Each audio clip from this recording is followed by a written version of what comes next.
And what's up, everybody? Welcome back to the channel. It is your boy Cheap Ludes back with the second pack opening of the year. Technically third because my file got corrupted on the pack opening I just tried to upload, so I had to do a whole new one. Negative 2% chance for a 92 plus rated player in the new Primetime packs. We got Diamond Chris Paul, Diamond Tim Duncan, Jerry Stackhouse, Bradley Beal, Lauri Markkanen, and Marvin Bagley. Now, look, all these cards are actually pretty solid. Look, literally a negative 2% chance to get a diamond. Like, 2K doesn't even want to show you what the actual chance is. They just said negative 2. Which, I'll be honest, super misleading. Like, super misleading. Most people would look at that and think, oh, I have like a 2% chance, which is still awful as it is. But no, it's actually lower. It's lower to the point that they don't even want to show you what the percentage points actually are. So let's see what's up. Do we get anything good here? That is a hard negative. That's the same Kevin Durant I get every time I open packs. That's tight. Look, Lude's Luck, Robert Horry, sick. Lude's Luck is not in effect right now. I don't know what's going on. Okay, we got an Amethyst. I'll be honest, I know they're the second best cards in the game that you can pack right now, but it still doesn't excite me in any way, shape, or form. It actually makes me quite sad. I think this is Bradley Beal. Okay, yeah. Bradley Beal looks relatively good, just kind of like giving him a cursory glance. Like, he looks sick. He is a 6'3" shooting guard, but right now you can kind of get away with those things, so it's really not that big of a deal. I actually think he might be the best card in this set. Chris Paul is probably better. Obviously, Allen Houston is better, but, you know, that's a lock-in that I think is an astronomical price that no one should pay. I got a T-Mac colorway. That's what we like to see. Those T-Mac shoes are so... Brad Davis! White guys with mustaches and mullets, stand up. Your time is now. Devin Booker, great. Does Bradley Beal still have Ray Allen base? If he does, he does. Yeah. Kermit Washington, deadliest hands in the NBA. That's what we like to see. I like how all the coach cards just are them with masks on. That's pretty... Like, you couldn't have got a better photo of any of these coaches. I'd be mad if I was one of the coaches up here.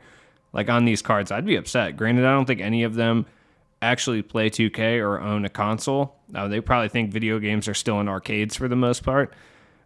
Dwayne Casey looks like he can throw down. He looks like he's all right. He at least had a Sega Genesis. That's my guess.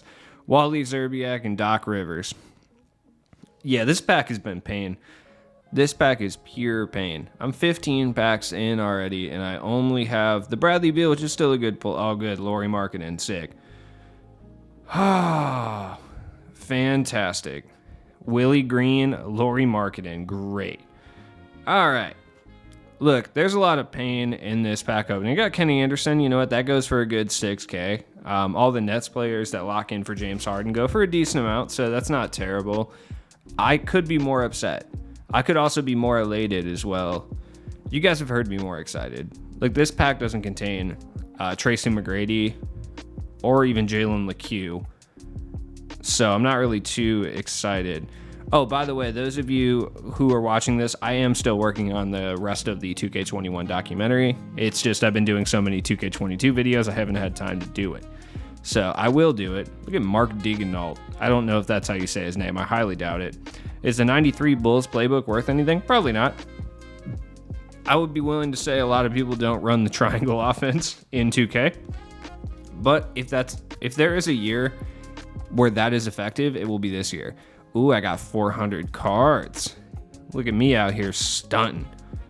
I got Michael Adams. He's 5'10", and I already have him. That's great. That's exactly what we wanted through this pack opening. I don't know. I feel like I'm going to skip diamonds, and I'm just going to go straight into pulling pink diamonds like last year. That's what happened to me last year, beginning of the year. No, I think I pulled Ben Wallace, actually, right at the beginning last year. Yeah, because I locked in for... Julius Erving, which was a horrible idea. I do not recommend it. But it would appear that we are getting a similar lock-in thing, but we might not also, because the lock-ins themselves are pink diamonds, so we might not get a grandiose final lock-in, or we do, and it's like a 96 or whatever. Probably someone stupid. Like, no, it's not going to be Wilt. Byron Scott, what up, dog? These packs, you can kind of see what 2K is doing with these. Like, it's interesting that they changed the drop time, because normally it's 10 a.m. Central Time, 11 a.m. Eastern. They changed it to 4 p.m. Eastern, 3 p.m. Central. Weird of 2K. I don't know if they're going to be doing that consistently. Oh, here we go. Mark Madsen. No way. I didn't even know he had a card this year. Just wait until Endgame when we get that 99 overall Mark Madsen that can dribble and shoot threes. You guys are done. He has whatever cheesy dribble move we're going to have at the end of the year that every card has. It's just Rick Barry. Yo, Rick Barry's so funny. I had no idea this man played with a hairpiece the entire time he was in the NBA. Just go bald, dude. Chris Mullin did it. He looked fly. I mean, that was way after you played, so I guess you couldn't really use him as an example, but still, you know, it sucks for Rick Barry. He didn't have Bosley. Look at Brian Urlacher. He still has hair or something. I'm not going to lie. That man looks jarring on the highways. When I pass his billboards on the highway, he has hair. That guy has 3 different barbed wire tattoos. Are we really surprised he sucks? When you have that many barbed wire tattoos, it's just pretty much guaranteed. Tribal, barbed wire armbands. I say barbed wire armbands. I don't know. I'm exhausted, dude. I can't believe that I already had to do a pack opening and just didn't record. Honestly, I'll be honest, my soul broke with that. That was very painful. And I have to request a refund. It's like a whole thing. Yeah, you know what? Let's do some MT packs. Maybe I have better luck. Chances are that's not the case and I don't have better luck, but I can hope. Got the 93 Bulls playbook again. They're like, you want to test if I'm worth money? Because we can do that. We can test if I'm worth MT. You're worth 100 to me. Get out of here. Can I be blessed? Please? No, that's not. No, I got Goran Dragic. That's great. It's not even the right Hawks playbook. It's the 86 Hawks playbook. Bummer. I did get the Bucks playbook earlier. I wonder what that's actually going for. It's typically the most expensive. There we go. And I got Nick Nurse. Nick Nurse had the most tremendous fall off in regards to card level. My man went from being a diamond coach last year to a gold. That's just rude, 2K. Nick Nurse is still a good coach. Stack Daddy. What's up, Stackhouse? By the way, Stackhouse looks nice. He's probably not the best shooting guard in the game, for sure. But he looks relatively good, and if his price falls as low as I think it might be, look at all these sweet logo packs I got. So tight. Well, I got 10 Gs. Might as well go open one more pack. I probably won't get anything out of it, but, it is what it is. Anyways, after this pack, give me a diamond. Just do it. That's a hard no.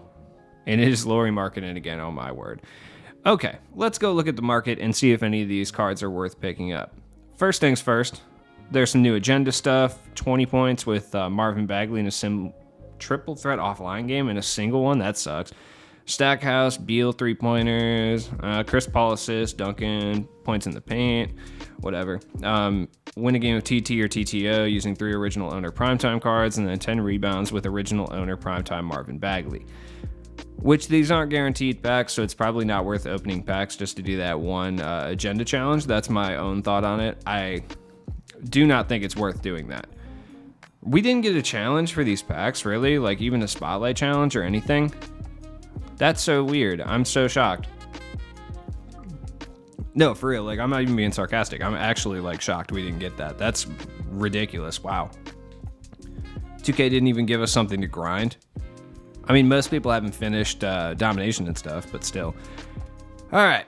Not a whole lot of Tim Duncans on the market. I have to assume that it's pretty difficult to pull Timmy D, so you're not going to see a lot of these guys in the market, and I feel like a lot of people are going to keep Tim Duncan, at least for the short term. He does have an 86 mid-range, and he's wet in the post, and this year post play is actually kind of something you can rely on.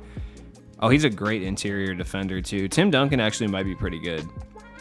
Great rebounder, great defender, great in the post, can hit the open midi. He's obviously got Tim Duncan release, which is really slow. Great interior tendencies as well. 92 shot contest, 99 block shot. That 80 foul or hard foul tendency is kind of woo. I don't really know how I feel about that. Bunch of defensive badges. He does have a couple of shooting badges like set shooter, which is the most Tim Duncan badge in existence. Chris Paul. Now, he does look like he is a top tier point guard in this game, but is that worth 100K? Probably not. I mean, for the majority of you guys who especially like to rim run and exploit pick and rolls, I don't know if Chris Paul is going to be the best point guard for you guys, realistically. 86 3-pointer is good. He does have kind of a slow release, but it's not horrible. Everyone's release is kind of slow. Great ball handling statistics. He's fast. He's not going to dunk over anyone, but he does have the badges necessary to get layups up over like bigger centers and stuff like that.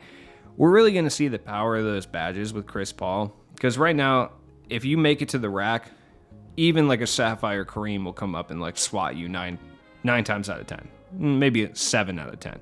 So we're going to see the power of like mismatch expert and all of those badges with this Chris Paul card specifically, Giant Slayer, stuff like that, because I'm interested to see exactly how well those badges work. He does have like Limitless, Spot Up, and Chef, Silver.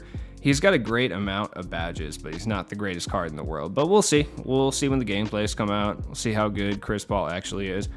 Yo, my man Stack Daddy is nice. He's basically our first Grant Hill. He is always like a Grant Hill clone, and this year they did the exact same jump shot 1. He looks relatively good. He doesn't play like really any defense, but he's a pretty good offensive player, and he's a little bigger at 6'6", so I'm kind of interested to see exactly what's going on. Oh, cool, my Markkanen sold for 4,400, sick. Stackhouse is going for about 17K. I don't know if I can get 17K for him at this point. That'd be cool. I don't foresee him going up in price by too much more. If I were to hold on to him for like a week or two, like I could see him going up by a couple thousand. It's just not worth it at this point. I got more pack openings to do. I got to keep my MT in check. Stackhouse is relatively okay though. I mean, 6'6", 88 mid, 83, 85, driving dunk, decent ball handle stats, plays really not tight defense, but he does have 84 speed. All things considered, like he's very, I don't know. I was going to say good, depending on your play style. Like if you're someone who attacks the rim a lot or will use him as more of a spot-up shooter and occasional ball handler, I think he will be really good. Especially Hall of Fame difficult. He's going to be able to hit like moving mid-ranges at a really high clip, which is really unstoppable this year, especially if you operate in the pick and roll. So something to think about. Bradley Beal, everyone's hyped on Bradley Beal. He's 6'3", yes, but he does have that Ray Allen base, which is one of the best releases in the game and makes more whites than any other release in the game. Base 22 is pretty close, but Ray Allen base is a little bit better. Now, he's 6'3". That's basically his only downside. He's not going to play like any defense either, but defense this year is so easy to play. You don't really need like clamps or any of those badges this year. Yeah, they absolutely help, and he is going to get exploited from time to time on the defensive end, but it's not as detrimental as it would have been last year. This card is really no different than the Sapphire Season 2 tip-off Bradley Beal that we got last year. We just got him at a higher tier earlier. 87 three-point shot, 84 driving dunks, pretty tight, 86 ball handle, like he's really solid, 83 speed's not great. I'd like to see him a little faster, but it's also not the worst thing in the world. His tendencies aren't great, but 65 shot contest isn't awful at this point. Other than that, he's got good badges, though. Gold blinders, gold limitless spot up, rhythm shooter, set shooter, sniper, green machine. He's even got most of the other shooting badges in at least silver or bronze, plus some speed badges in bronze as well. Bradley Beal will be good. I just don't think he's worth 30K at this point. Lauri Markkanen. Lowry? I think it's Lowry. I don't know. It doesn't matter. Markkanen. He's going to be like... The best way I can describe him is he's better Emerald Dirk. Like, that's kind of how I feel about him. Like, he's 7 feet tall. Yes, he's a little bit sluggish on his feet. He can shoot well, but his jump shot's kind of slower. Like, his jump shot is better than Dirk's. Like I said, he's better Emerald Dirk for sure. Badge-wise, I think Emerald Dirk might even be better than him if he has the dynamic duo with Jason Terry running. But Markkanen's solid overall. Marvin Bagley is okay. I have to play around with him to see how well he actually does in comparison to some of the other guys I use. Like, is he better than Chris Boucher? I can't say. I'll have to compare the two, and I'll have to play them both, so we'll see. But, as always, it has been your boy Cheap Ludes. Look, if Marvin Bagley's 1,500 MT, like, definitely go pick him up. He's probably the best center that you can buy for that price, but other than that, I would just grind for some of the free guys that might be a little bit better. But it's been your boy Cheap Ludes. I will see you guys in the next video. Thank you for watching the pack opening as always. And finally, don't open these packs. I don't think they're worth it in any way, shape, or form. That's my own opinion. So, peace out.